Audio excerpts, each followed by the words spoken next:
Només entrenar a mi m'avorreix, llavors necessito allò d'anar a competir i picar-me amb la gent. I a la que em vaig enfilar dalt de la bici vaig disfrutar, però com un cosaco allà. El que m'ha motivat a fer-ho és l'oportunitat que ens ha donat l'Ajuntament de poder participar i sobretot de poder-ho fer en grup. Si estàs en un equip, la pressió aquella de dir, ostres, anem prou endavant, jo també ho haig de fer bé perquè almenys haig d'aguantar la posició. És una prova que lluites contra tu mateix i que intentes superar-te a cada quilòmetre i a cada metre de natació. Diumenge, dia 17, Calella va acollir l'esdeveniment esportiu Ironman 70.3, que va reunir prop de 2.300 atletes de 54 països. L'Ironman 70.3 és la versió reduïda del triatló Ironman.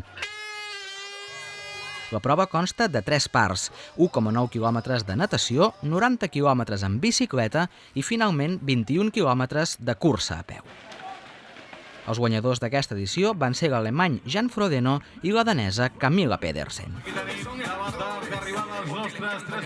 Per iniciativa de l'Ajuntament d'Arenys de Munt, a través de la Regidoria d'Esports, es van oferir unes places per participar a l'esdeveniment. El resultat va ser un equip femení format per Sheila Brillas, Lídia Freixas i Míriam Moreno, i 2 participants individuals, Pau Josep i Xavi Antequera. L'equip femení d'Arenys de Munt es va proclamar guanyador de la seva categoria amb un temps de 5 hores i 29 minuts. Les 3 participants es van repartir les proves. La primera part, la cursa de natació, la va fer Sheila Brillas, experimentada atleta que compta, entre altres, amb el títol de campiona de Catalunya de triatló al 2012. La prova ciclista va ser per Lídia Freixas, aficionada al ciclisme tant de carretera com de muntanya. Els 90 quilòmetres de la prova van portar els competidors des de Calella fins al Montseny i després de nou a Calella. Els ciclistes van passar per la zona de les 4 carreteres d'Arenys de Munt. Per últim, Míriam Moreno es va encarregar de l'última part del triatló, la cursa a peu. Nomenada millor esportista femenina d'Arenys de Munt el 2014, la Míriam va aportar a l'equip la seva extensa experiència en curses de muntanya.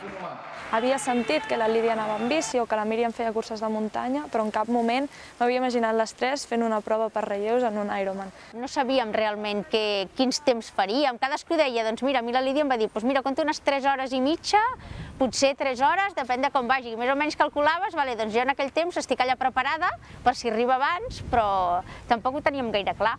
Així doncs, a excepció de la Sheila Brillas, les components de l'equip femení no havien participat mai a cap triatló. Això dona molt més mèrit a la victòria i al fet de guanyar a països com Hongria, França o Alemanya. El fet de quedar primeres ha sigut, almenys per mi, ha sigut una sorpresa molt gran, ja que l'objectiu inicial era participar i acabar sencer. Clar, dius, Ironman, aquí que hem d'anar a guanyar? Anem a participar, a fer-ho el millor possible, però clar, mai t'imagines que pots arribar a guanyar una cursa d'aquestes. El de guanyar era el de menys, ens ho anàvem a passar bé i finalment va sortir bé i vam guanyar.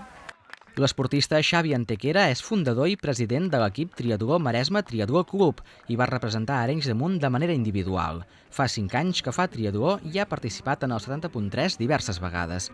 Es mostra satisfet d'haver participat en nom d'Arenys de Munt, tot i que la lesió que arrossega no el va permetre acabar la prova. L'objectiu que jo tenia ahir bàsicament era fer un bon paper amb la representació d'Arenys de Munt, tot i que per la meva escassa preparació degut a l'accident que vaig tenir i els mals que em feien encara l'esquena i les costelles, doncs em vaig haver de retirar la segona volta del córrer. L'altre participant individual, Pau Josep, no havia participat mai en un Ironman. El seu objectiu principal era fer la triatló per sota de les 6 hores i ho va aconseguir. La va realitzar amb 5 hores i 45 minuts. És una prova que feia temps que em feia gràcia fer i a veure com era, ja que m'agraden les 3 disciplines que es fan, un debut per mi i la veritat que l'experiència m'ha agradat molt. Aquest és el segon any que la Regidoria d'Esports ofereix places per participar en aquesta prova esportiva. La idea és seguir fent-ho en el futur i també potenciar l'esport al nostre poble amb iniciatives similars. Si surt l'oportunitat de tornar a fer alguna cosa i ens animem les 3, doncs per part meva encantada perquè estem molt a gust amb elles i crec que ens venim força. Si ens ofereixen potser ens ho plantegem i anem a provar una altra a veure què tal, però en principi no tenim cap més objectiu de moment.